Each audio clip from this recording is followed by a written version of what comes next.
السلام علیکم ورحمۃ اللہ۔ اب ہم سفر کے متعلق بات کریں گے۔ سفر میں نماز، ایک تو سفر کی دعا ہے، سبحان الذی سخر لنا ھذا وما كنا له مقرنین وانا الی ربنا لمنقلبون۔ ایک یہ دعا ہے، اس کے علاوہ اور بھی دعائیں ہیں، اس میں اللہم انت الصاحب فی السفر والخلیفۃ فی الاہل والمال۔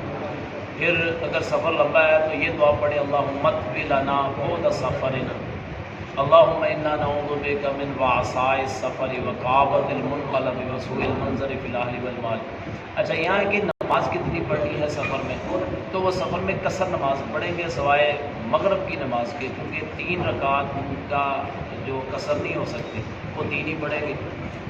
کتنا فاصلہ ہونا چاہیے؟ جب آپ گھر سے نکل گئے سفر کے لیے، تو جب آپ کی بستی ختم ہو جائے یا شہر، تو اگلے شہر میں اگلی بستی میں آپ نماز پڑھ سکتے ہیں قصر، چاہے 2 میل ہی ہوئے ہوں آپ کو سفر کو، ابھی آپ کے گھر کو 2 میل سے یعنی وہ قریب ہی کیوں نہ ہو، جب آپ اپنی رہائش گاہ سے نکل گئے تو محلے سے نکل گئے جو آپ کے لیے اجنبی ہے جگہ، یعنی شہر کے اختتام، وہاں سے آپ پڑھ سکتے ہیں۔ تو اس کی کوئی حد نہیں مقرر کہ کتنے فاصلے، بات کرتے ہیں 9 میل پہ پڑھنی چاہیے، تو اس میں کوئی نہیں ہے 9 میل کا۔ ہاں، جو آپ سے آیا وہ اس طرح ہے کہ 9 میل پہ پہنچ کے آپ نے پڑھ لی، مثلا آپ مدینے سے مکہ گئے تو راستے میں 9 میل ہوا تو وہاں پڑھ لی، تو اس سے یہ ثابت نہیں ہوتا کہ جی کتنے فاصلے پہ پڑھنی چاہیے۔ وہ آدمی دیکھ لے، سفر جتنا بھی ہو وہاں جا کے پڑھ سکتے ہیں جس میں تھکاوٹ آپ کو محسوس ہو، جہاں آپ اجنبی ہو۔ اللہ پاک عمل کرنے کی توفیق دے۔